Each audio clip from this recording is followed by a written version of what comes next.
नाम आपका? मेरा नाम राज शर्मा है। मैं प्रवक्ता हूं जिला कांग्रेस कमेटी बरेली का। बताइए। आज जैसा कि आप लोग जानते हैं कि भारतीय जनता पार्टी सब तरह के सब उद्योग धंधे या डॉक्टर हो, इंजीनियर हो, शिक्षक हो, सरकारी पेंशनर हो, उनके लिए षड्यंत्र रच रही थी। उसी प्रकार आज भारतीय जनता पार्टी ने किसानों के प्रति भी षड्यंत्र रच दिया गया है। उन्होंने जो ये मांगे कर रहे हैं कि एक समय ऐसा आएगा जो इन्होंने कानून बनाया उसके तहत पूंजीपति आएंगे और किसानों से ठेका कर लेंगे और किसानों को वही फसल बोनी होगी जो पूंजीपति बोते हैं। और सरकार एक बात और झूठ बोलती है कि आज की तारीख में किसान जहां चाहे अपना सामान बेच सकता है।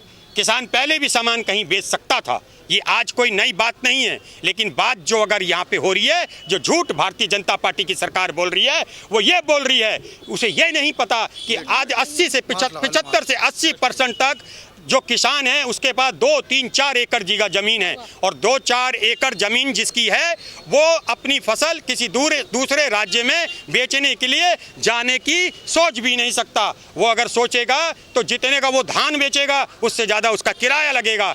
ये सरकार एक ऐसा षड्यंत्र रच रही है जो खाई बट रही है। वो खाई एक ऐसी हो रही है कि एक व्यक्ति पूंजीपति के पास 1 लाख रुपए होगा और किसान के पास 1 रुपया होगा और पूंजीपति का 1 लाख रुपया चुंबक की तरह किसान के 1 रुपये को अपनी तरफ खींच लेगा, जिससे किसान रोटी खाने के लिए भी मजबूर हो जाएगा। आज हम कहते हैं कि अगर सुख की रोटी अगर चटनी के संग मिले तो बहुत अच्छी होती है। अगर षड्यंत्र पे भारतीय जनता पार्टी अगर कामयाब हो गई तो मैं आपके माध्यम से कहना चाहता हूं कि किसान चटनी से भी रोटी खाने के लिए सोचेगा। अगर चटनी से भी उसे रोटी मिल जाएगी तो वह अपने को भाग्यशाली समझेगा। मैं इसकी भर्त्सना करता हूं, निंदा करता हूं और सरकार से मांग करता हूं कि इस कानून को बिना देरी के निरस्त करे और शर्म आए, शर्म से बचे जो इस देश के लिए कर रही है। हम लोग जान नहीं पाते, पेंशनरों की 3% पेंशन कम कर दी, सरकारी बैंकों को प्राइवेटिज्म कर रहे हैं, अब कुछ समय में इफको बेच देंगे।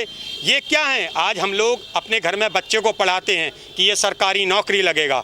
अब ये आज जो सरकारी एक एम्प्लॉय रिटायर होता है उसकी जगह ये संविदा में किराया लगते हैं। इनके अंदर एक प्राइवेटिज्म की मानसिकता है और मैं ये कहता हूँ प्राइवेटिज्म में अकाउंटेबिलिटी नहीं होती है। अकाउंटेबिलिटी अगर अपने जवाब की होती है तो वो सरकारी एम्प्लॉय पे होती है। इसलिए सरकार को ये सोचना चाहिए।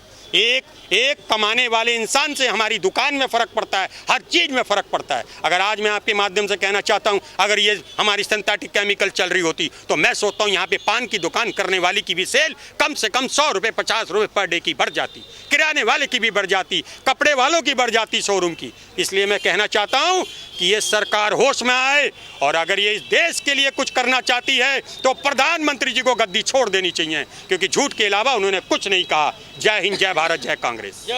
राकेश पटेल किसान हूं और मैं तहसील नवाबगंज ग्राम जयनगर का रहने वाला हूं। इस बार मोदी की जो नीतियां थी उनकी वजह से हमारे धान की जो खरीद हुई है वो मिट्टी के मोल गई है। आप ये समझ लीजिए कि हमारे धान की खरीद के लिए किसी भी व्यक्ति ने 1000 रुपये 900 रुपये से ज़्यादा नहीं लगाया और हम लेके अपना धान घूमते रहे हैं। मंडियों में 10-10 दिन हो जाते हैं, गेट से ट्राली अंदर नहीं पहुंच रही है और हमें जो रेट मिला है वो 1500 रुपये का मिला है। इससे ज़्यादा का रेट धान का नहीं मिला है, जबकि इससे पहले हमें 1500, 1400, 1600 ऐसे रेट हमें क्विंटल का मिलता रहा है। लेकिन इस बार हमें बहुत बड़ा घाटा हुआ है। हमारी लागत ही समझ लीजिए निकल के आई है और मुनाफा हमें ना के बराबर हुआ है सरकार की नीतियों के कारण। विरोध कर रहे हैं इस बिल का, इस पर क्या कहना है? हमारा बिल्कुल सही है। देखिए, किसान भारत में सबसे ज़्यादा किसान है और किसानों के ऊपर देश की अर्थव्यवस्था चल रही है और सबसे ज़्यादा रोजगारी भी किसानी से मिल रही है।